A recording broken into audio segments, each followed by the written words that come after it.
दोस्तों बात करें हम अगर न्यूरोफाइब्रोमा के ऊपर या लाइपोमा के ऊपर, तो हम कनेक्शन जोड़ रहे हैं रात को जागने से। हम बात कर रहे हैं रात के जागने से क्या कनेक्शन है। दोस्तों रात के जागने का कनेक्शन बहुत बड़ा कनेक्शन है। एक्सपीरियंस में मैंने देखा है, 8-10 साल से जो मैं काम कर रहा हूं इन बीमारियों के ऊपर, मैंने देखा है दोस्तों कि जो लोग रात को जागते हैं या रात को ड्यूटी करते हैं या रात को किसी भी कारण से उनका जागना होता है, तो ये बीमारी ठीक होने में बड़ी प्रॉब्लम आती है और ये बीमारी बहुत तेज़ी से बढ़ती है। कोई भी दवा काम नहीं करती है, चाहे मेरी दवा हो चाहे किसी चीज़ की दवा हो। कुछ चीज़ें हैं जो हमने पकड़ी हैं कि रात के जागने वालों को अगर हम ये करवाते हैं तो थोड़ा सा फायदा होता है, थोड़ा सा, लेकिन बहुत ज़्यादा नहीं। जो दूसरे लोगों को जितना अच्छे रिजल्ट मिलते हैं उतना रात को जागने वालों को रिजल्ट नहीं मिल पाते हैं और उनकी बीमारी रुक भी नहीं पाती है। जैसे बढ़ना हो जाए, नया होना बन जाए, चाहे वो न्यूरोफाइब्रोमा हो या लाइपोमा हो। वैसे तो दोनों बीमारी अलग अलग है, दोनों के परहेज अलग हैं, दोनों के इलाज अलग हैं, लेकिन रात का कनेक्शन दोनों बीमारियों से है। क्योंकि दोस्तों होता क्या है, जब हम रात को जागते हैं तो हमारी जो पाचन क्रिया है, जो हमारी मेटाबॉलिक क्रिया है, वो हमारी फास्ट होती है। और फास्ट होने से हमारा जो एक्स्ट्रा सब्सटेंस है, जो बैड चीज़ें हैं, जो बुरी चीज़ें हैं जिनको पाचन के दौरान निकाला जाता है, वो तेज़ी से निकलती हैं। जैसे कि यूरिया हुआ, यूरिक एसिड हुआ, एल्कोहल हुआ और हाइड्रोक्लोराइड एसिड हुआ। तो ये सब चीज़ें हमारी बॉडी क्या है, खाना पाचन के बाद निकालती है और खाना पाचन हमारा तेज़ी से होता है। अगर हमारी बॉडी में ये सब चीज़ें ज़्यादा बढ़ेंगी तो हमारी बॉडी का जो एब्जॉर्बेशन है वो सही टाइम पर नहीं हो पाएगा। अगर आप रात को नहीं जागते हैं तो आपका डाइजेशन भी बिगड़ जाता है, सुबह आपका पेट साफ भी नहीं होता है और आपको अच्छा महसूस नहीं होता और आपकी बॉडी एसिडिक हो जाती है, गैस्ट्रिक हो जाती है। तो जिसके कारण से क्या होता है कि आपका जब डाइजेशन बिगड़ता है तो दवाइयाँ भी उल्टा परिणाम देने लगती हैं। वो फायदा की जगह आपको नुकसान करने लगती हैं, क्योंकि आपके बॉडी में बुरे पदार्थ पहले से बने हुए हैं, आपका डाइजेशन सिस्टम पहले से बिगड़ा हुआ है और आप केमिकल डाल रहे हो अपनी बॉडी के अंदर, या कोई भी दवाई डाल रहे हो, चाहे वो केमिकल हो, चाहे वो रासायनिक दवाई हो, चाहे वो फिर आयुर्वेदिक दवाई हो, चाहे वो होम्योपैथिक दवाइयाँ हों, वो बुरा परिणाम आपको देगी। रात का जागना हमारे लिए सबसे ज़्यादा नुकसानदायक होता है इस चीज़ में। मैंने अपने एक्सपीरियंस में देखा है कि जो लोग रात को जागते हैं उन लोगों को रिजल्ट नहीं मिलता है, जो लोग रात को ड्यूटी करते हैं उन लोगों को रिजल्ट नहीं मिलता है, जो रात को किसी भी कारण से, मोबाइल के कारण से हो या किसी भी कारण से हो, मैंने देखा है, या वो पाइल्स फिशर का पेशेंट हो, न्यूरोफाइब्रोमा का पेशेंट हो, स्किन का पेशेंट हो, लाइपोमा का पेशेंट हो, रात को जागना इनके लिए सबसे ज़्यादा घातक होता है। ऐसे लोगों की बीमारी रुक भी नहीं पाती है।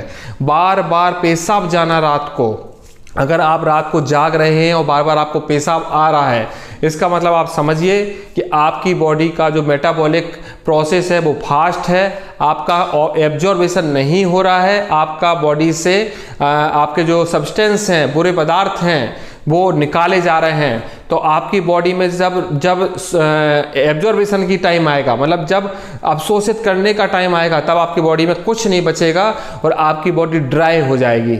उस समय फिर आपका स्टूल भी हार्ड हो जाएगा, उस समय आपका डाइजेशन भी हार्ड हो जाएगा, उस समय में आपकी बॉडी एसिडिक हो जाएगी, जिस कारण से जो आप दवा खाओगे वो भी नुकसान करेगा और जो आपकी प्रॉब्लम है वो तेज़ी से बढ़ेगी।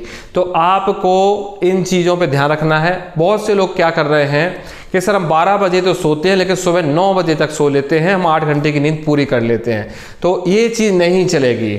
जो रात की नींद है 10-11 बजे से लेकर सुबह 7-8 बजे तक की, वही आपको करना है। अगर आप 12 बजे सोते हैं तो 8 बजे तक सो सकते हैं। अगर आप नाइट ड्यूटी वाले हैं तो 12 बजे मैं लास्ट बोलता हूं कि 12 बजे तक आपको सो जाना है और 8 बजे उठ जाना है। बहुत से लोग क्या बोल रहे हैं कि हम रात को जागते हैं लेकिन दिन को सो लेते हैं। दोस्तों ये नहीं चलेगा, ये आपको नुकसान करेगा। इसमें मैं कुछ नहीं कर रहा हूं, ऊपर वाला जैसा अपनी बॉडी बनाई है उसका जो रिएक्शन हो रहा है उसके हाथ में है।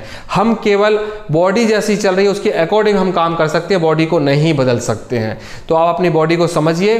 अगर आपका ये रूटीन है तो आप अपने न्यूरोफाइब्रोमा को नहीं रोक पाएंगे, पाइल्स फिशर को ठीक नहीं कर पाएंगे, ना लाइपोमा को रोक पाएंगे। तो इन सब चीज़ों को ठीक करने के लिए आपको 10-11 बजे, 10 से 12 के बजे की नींद कंप्लीट करनी है, स्टार्टिंग करनी है, और सुबह 6, 7, 8 बजे तक आपको सोना है। अगर आप 10 बजे सोते हैं तो सुबह 5 बजे उठ जाइए, अगर आप 11 बजे सोते हैं तो 6 बजे उठ जाइए, और अगर आप 12 बजे सोते हैं तो 8 बजे तक आप उठ ही जाइए। तो आप इस बीमारी को ठीक कर सकते हो। अब बहुत से लोग क्या करते हैं कि नींद भी कम करते हैं और सुबह दौड़ लगाने के लिए चले जाते हैं, तो वो और ज़्यादा नुकसानदायक होता है। दोस्तों, आपकी बॉडी पहले से एसिडिक हो गई है और आपने रनिंग की तो आपका और ज़्यादा मेटाबॉलिक हो गया, जिससे और ज़्यादा एसिड बढ़ गया बॉडी के अंदर, तो आपको बीमारी और तेज़ी से बढ़ेगी। आपको लगेगा मैं तो इलाज भी ले रहा हूँ लेकिन मेरी बीमारी ठीक नहीं हो रही है। तो इन चीज़ों को आपका ध्यान रखना है। मैं जो भी बताता हूँ किताब में पढ़ के नहीं बताता हूँ, एक्सपीरियंस बताता हूँ जो हज़ारों लोगों के ऊपर मैंने देखा है, जो फील किया है और जो मैंने करवाया है और जो करता हूँ उसके अकॉर्डिंग आपको बोलता हूँ। तो इन सब चीज़ों को आपको करने से ही फायदा होगा। ये सब चीज़ आप नहीं करेंगे तो ना ही मैं आपकी हेल्प कर पाऊंगा, ना ऊपर वाला आपकी हेल्प कर पाएगा कि आपकी बॉडी में कुछ अच्छा फायदा हो। तो दोस्तों, इन चीज़ों को आपको सुधारना है। रात को जागने की आदत टोटली बंद कर दीजिए। 12 बजे तक अगर आपकी मजबूरी है, काम से लेट आते हो तो 12 बजे तक सो जाइए और सुबह आराम से 8 बजे उठिए।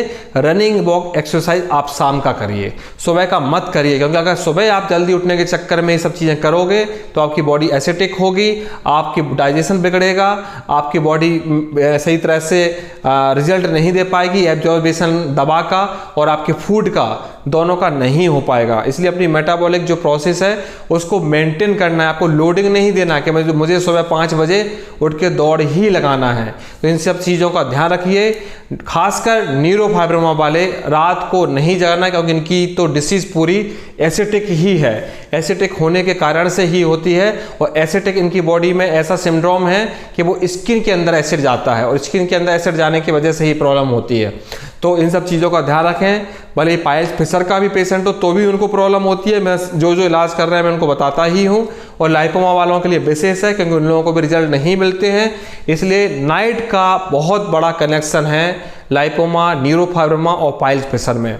इन चीज़ों का ध्यान रखें और फायदा उठाएं। धन्यवाद दोस्तों।